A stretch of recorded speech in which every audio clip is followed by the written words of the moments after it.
Thank you for tuning in to another episode of Outside the Playbook.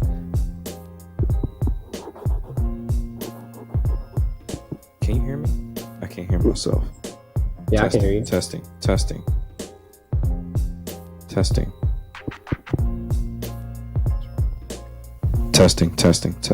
Okay, I'm good. Yeah, you're super loud. Just making sure. Testing. Check.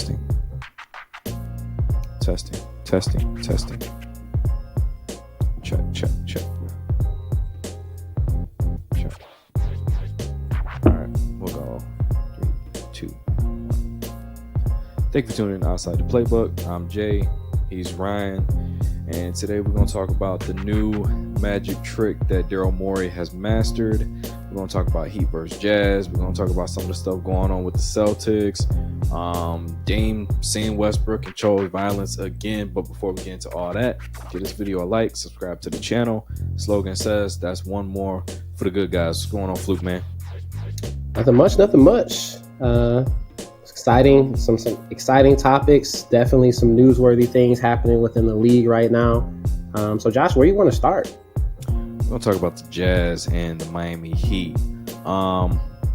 Miami looked good for most of the game. So did Utah. It wasn't one of those defensive battles like we thought it was going to be. They traded buckets all night long. Tyler Hero had 29, Jimmy 27. Kyle Lowry messed around and got a triple-double. Bam had a good night. Donovan Mitchell dropped 37. So it was a lot of back and forth offense. But the thing was, Miami, the first 6 minutes of the fourth quarter, they inserted their will on the game. The problem came when Utah responded. 6 minutes left in the game. They go 24-7. They get the game within 2. But Miami, they close out the game. Execution late game. Utah doesn't get the lead back. Those 4 guys, Bam, Tyler, Jimmy, and Kyle, they have a very strong chemistry, and I like the way they close out games. It's not your turn, my turn. It's who has the best matchup and how we can get the best shot. I think the thing with Utah is they waited too late in the game to start executing and going off and getting the shots that they wanted. Mitchell hit some tough shots, got some good buckets. At the end, Rudy Gobert, he was on the boards, but not as effective as he normally is. He only got 8. So Miami was able to keep him off the glass how he normally is, and they were able to sneak out with the win. What did you think? Yeah, I mean, what did you get from the game, watching that game? I mean, it was a different type of game than I think we expected. I didn't necessarily expect as much trading of buckets as what we saw. But I mean, the score was 118 to 115, by the way. I forgot to mention that, but go ahead. Yeah, it was an extremely close game. I mean, really, you mentioned the Heat in that fourth quarter. I mean, really, the game was within 11 points or less up until we got to the fourth quarter. Then Heat asserted themselves, and then Utah responded. So it was an interesting just kind of back and forth, especially seeing what Utah was able to do to try to close out that fourth quarter. And I believe at one point before Jimmy shooting his free throws, Donovan Mitchell had a contested 3, but he had the opportunity to be able to bring the lead, Jazz up to being ahead by 1. And he ended up missing the 3-pointer, and then Jimmy closed it out with those couple free throws. So I mean, it was right up to the, honestly, to the end of the game. And I wasn't expecting that, especially when the Heat asserted themselves. I didn't expect Utah to respond in the way that they did. But it certainly did make the game interesting. But I mean, I liked what I saw obviously Donovan Mitchell will be Donovan Mitchell. And so he had 37 points. He was the catalyst behind that Utah response, in the fourth quarter towards the end. But I like what I saw from Miami. I mean, Tyler, you mentioned, with 29 points, he looked really confident, especially shooting the basketball, and he looked really confident throughout the game. So I did like what I saw with him. Miami shot well. I mean, overall, they were, well above 50%. I think at one point they were 60% or 61% from the field at a certain point in the game. So, I mean, they were shooting lights out. You're not going to get that high of a percentage every time, but yeah, it was a good game. And like I said, definitely much more of an offensive game than defensive, which again wasn't what I expected it to be. Yeah, and another thing about that game is Miami's ability to close out. very smart team, very intelligent team. You have a smart point guard and Kyle Lowry orchestrating everything. So, like I said, I picked Miami to win. I knew it was going to be a close game. Thought it was going to be a low scoring, not as high scoring, but outcome was in our favor nonetheless. Now, we're also going to talk about another game that was taking place on the same night. We're going to talk about Heat versus Portland. Portland versus the Lakers. This is a theme that we've grown accustomed to seeing. Every time Damian Lillard is standing across from Russell Westbrook, it's not going to go the way that Westbrook will hope it would go. Dame chose violence this game. He goes for 25 points. He eclipses that mark for the first time this season. He started out the game 3 for 3. First quarter is 36-14. Russell Westbrook finished this game with 6 turnovers, 8 points, 9 rebounds, nothing to write home about. Struggled heavily in this game.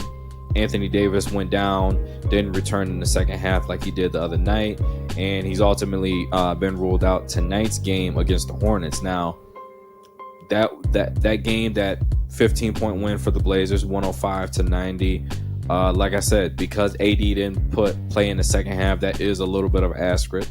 I think that plays into the fact that the Blazers were able to hold such a comfortable lead for most of the game. But if he plays, that it looks very different. Nurk doesn't get to roam free and does what he normally does against lesser opponents. I mean, he had 15 points and 17 rebounds. You're probably looking at maybe a 10-10 night from him if AD does play in the second half. He was able to have his way for majority of the third, especially in the third, and Dame didn't really have to play at all in the fourth quarter. And on top of that, CJ struggled most of the night. He only finished the game with 7 points. So, I mean, the biggest thing about this game was Dame was able to get rolling for the first time this season. Yeah, I think the other key takeaway is just this was not only just a bad game for Russell Westbrook, but you look at the point distribution among the team. I mean, obviously AD exited, first quarter with that stomach illness, but all the starters didn't contribute much offensively.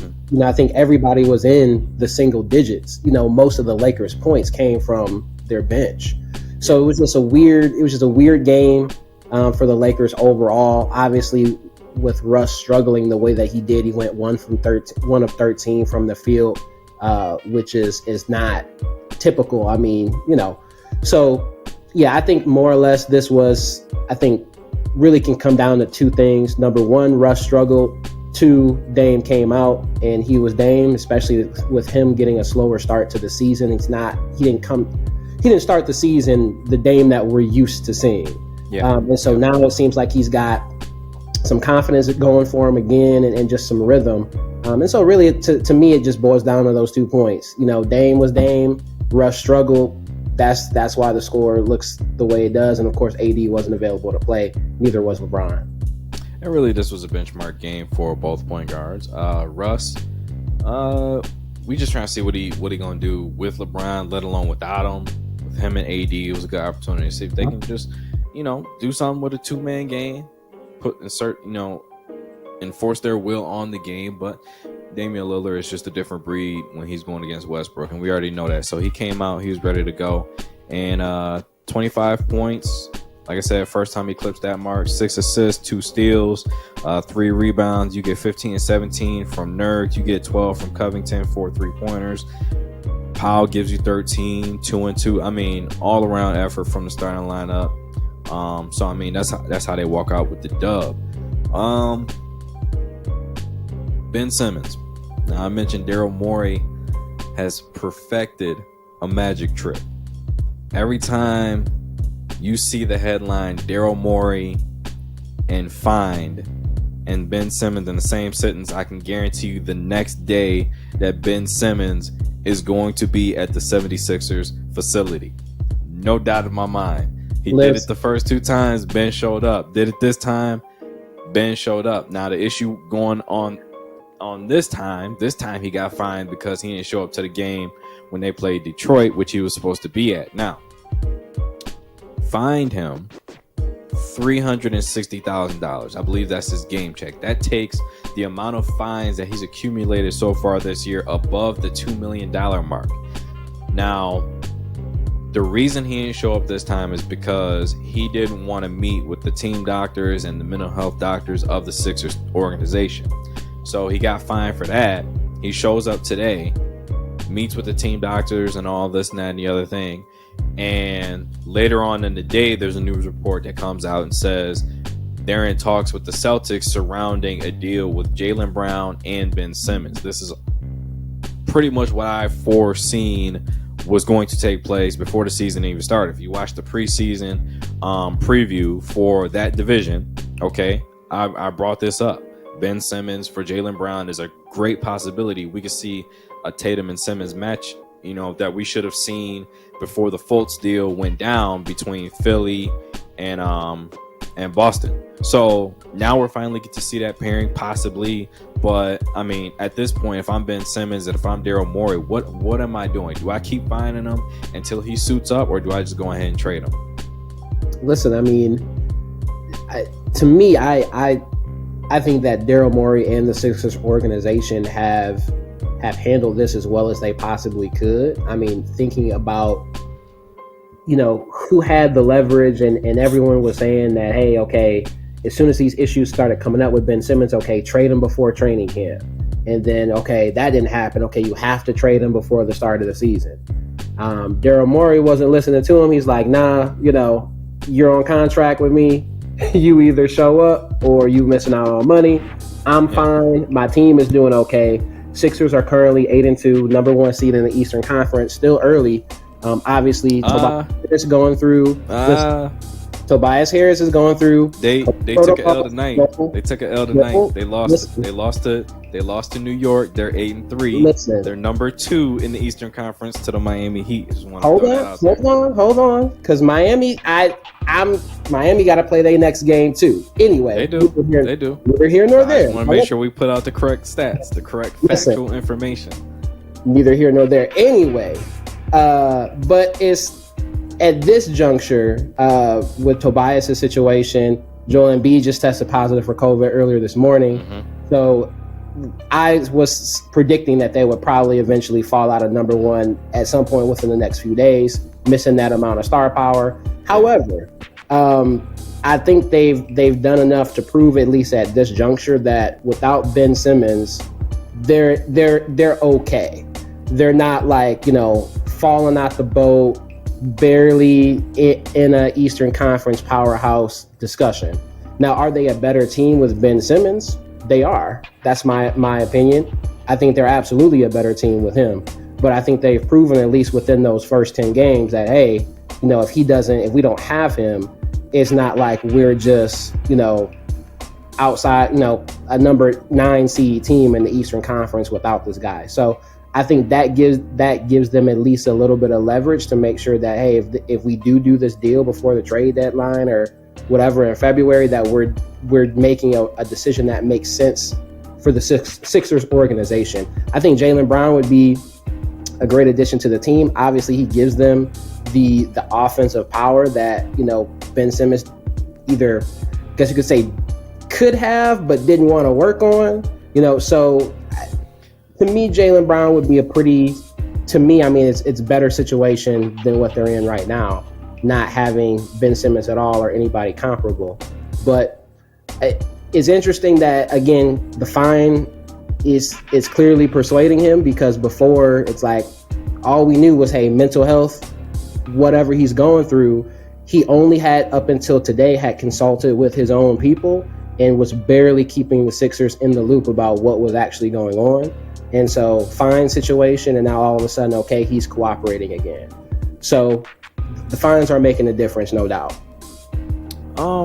I have to disagree with you on the Jalen Brown part. Now, before the season, all right, I thought Jalen Brown for Ben Simmons was a great deal, okay? But after watching Philly early on in the season, I don't like the fit of Brown, and here's why. Ben Simmons is a pass-first player. I mean, whether it's his capability or not to shoot the ball, he'd rather pass, facilitate, get everybody involved. rack up assists versus points. Okay, this team that's currently constructed is designed basically around his skill set, and then they have also shooting to go with that to build around Embiid's skill set. So this is perfectly built around those two guys. You bring Jalen Brown in, he's not a pass first player. He's going to look to get his own shot, and 9 times out of 10 he's going to stop the ball movement that Doc Rivers has instilled in his team. I'm watching them tonight giving the Knicks a run for their money, and I mean, they've tortured the Bulls the past couple days, giving them problems as well because they move the ball so well. You got Maxey moving the ball, Thibault was moving the ball well, Embiid was in on it, Drummond, Niang, Korkmaz. I mean, everybody was snapping the ball around. You're not going to see that if you bring in Jalen Brown, and there's other guys on the team that can do what he does, and that's just shoot and score. So, I mean, I don't really like the fit. And then also, Philly's a great defensive team. Sure, Jalen Brown would add that, but Ben Simmons is still the better defender. Maybe you add some more pieces to the Brown deal. Maybe you bring in Brown and Smart, maybe some facilitators. I don't know, but I just don't like the idea of bringing in a ball stopping player when you have the offense flowing like that. You would need somebody, and not saying you go and try to make this deal happen, but you would need somebody with the mindset of a Chris Paul, someone whose sole purpose is to get the ball and swing it or get everybody in their spots, be a floor general, initiate the offense, make sure the best player gets fed, and feed everybody else to make sure all that trickles down. I think, like I said, this is built around Embiid and Simmons. I don't really like the notion of bringing in Jalen Brown to disrupt what they have going on. Speaking I agree with the point there, Josh, about Jalen's style of play. Mm-hmm. I'll say this. I think we talk about fit so much, and that's obviously that was a dominant theme with the Lakers, and their acquisition of Russell Westbrook and him pairing with LeBron James. Okay, it's not a fit. We can cite multiple examples. I think it's going to come down to, if this deal does go through, is to what extent will Jalen be willing to adjust and willing to do things differently. Now, we've seen it, how he's performed in Boston. Boston just is, we saw that with Marcus's comments, a few days ago. They just don't like passing. So to what extent is Jalen's style of play Jalen, or to what extent is it a team thing that we've seen in terms of him not being a pass first, or not really having that at the forefront of his mind? So I do agree that certainly some points there. I'm not as concerned about that, because I think once you get people into the right system, I think they're more or less, for most, are going to be willing to make some type of adjustment. So if it goes through, we'll see. I'm not ready to say, hey, it's a bad deal just because of what we've seen from Jalen in Boston. Look, where there's smoke, there's fire, and Boss is in fuego right now. Okay, yeah. Jalen Brown is not interested in passing the ball. Okay, that's not his game. He's going to score. All right, he's a black hole in the offense. He gets it. It's not going anywhere else except for towards the rim. Speaking of Philly, though, they do have a game against the Bucks, albeit without Harris and Thibault and Joe and then Embiid and all them. Without any of those guys, they got to face the Bucks. I did have a list of games on here for games that we look forward to. Considering the news of how many players the Sixers have out, I'm going to cross that one off the list. Wednesday, we got Blazers versus Suns, and then also Wednesday, we have Heat versus Lakers. The Lakers are going to have LeBron out still, and they're saying it could be a timetable of 4 to 8 weeks with his abdominal strain. And then you have Anthony Davis, who's also ruled out tonight's game, who probably won't play again on Wednesday. I mean, do you think Miami just goes in and runs them off the court? I mean, because right now Miami's being run off the court in Denver. They're down by 20. So, I mean, do you think they bounce back pretty strong on Wednesday? And then the same thing for the Blazers versus Suns? Yeah, I mean, I think, I think the Heat has shown that they can bounce back pretty well. Now, granted, game's not over right now, but if they end up losing, I can see them easily bouncing back against the Lakers, especially if AD is not playing and is not healthy. I see that, I'm comfortable saying, Heat will probably come out with a W on that one. As far as the Blazers and the Suns go, I mean, if what we've seen from Damian Lillard, if he's back to form of what we are used to and Dame time is in effect, I can see the Blazers coming out with a W there too. For what I'm gonna watch that game closely. That's gonna be a good game. You got on one side CP3, Book, Bridges, Ayton. On the other side, you got CJ, Dame, Powell, Covington, Nurk. I mean that. I like the matchup. This is going to be a very, very up and down game. A lot of shots to the rim. I'll say that. But one thing I'm looking forward to is, from what I've seen from Phoenix. Okay, they start pretty poorly. They start games poorly.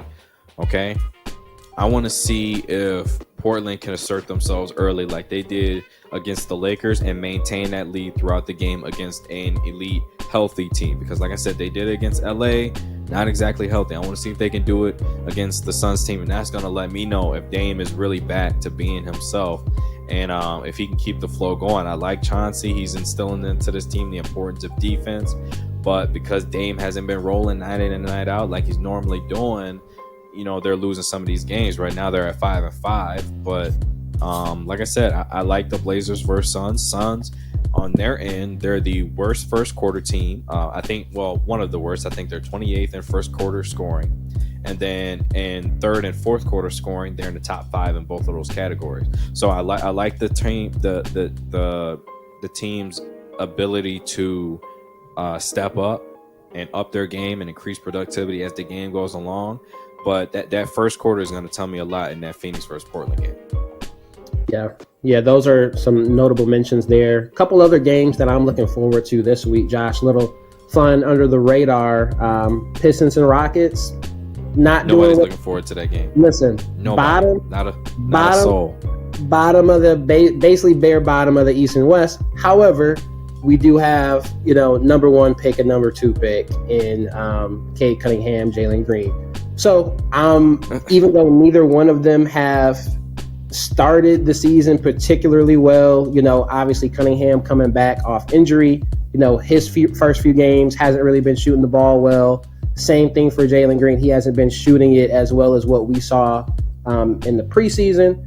But nonetheless, looking at, again, in terms of prospects, a matchup, that's the only reason that I would even be willing to turn on the TV for that game, is just to see number 1 and number 2. And then the other game later this week on the 12th, Bulls versus Warriors. Every Warriors game I can tune into, I will absolutely be excited for. But of course, Warriors and Bulls, I think this will be another test for the Warriors in terms of going against a pretty good opponent in the Eastern Conference. Hold on. Did you catch that, though? Did you catch that? Did you catch it? That's how I'm going to watch the game. That's how I'm going to watch Houston versus Detroit. Just like that. That's what it's going to look like. I'm mad they even got it. They got it on ESPN at 7:30. So that frustrates me to no end. That frustrates me so bad. You got the Bucks versus the Knicks. You could have picked that game. You got Grizzly versus Hornets. You got, heck, I'd even take a OKC versus New Orleans or San Antonio versus. There's endless possibilities. I'd watch a rec team go against another rec team before I watch Detroit versus Houston on live television and waste my 2.5 hours.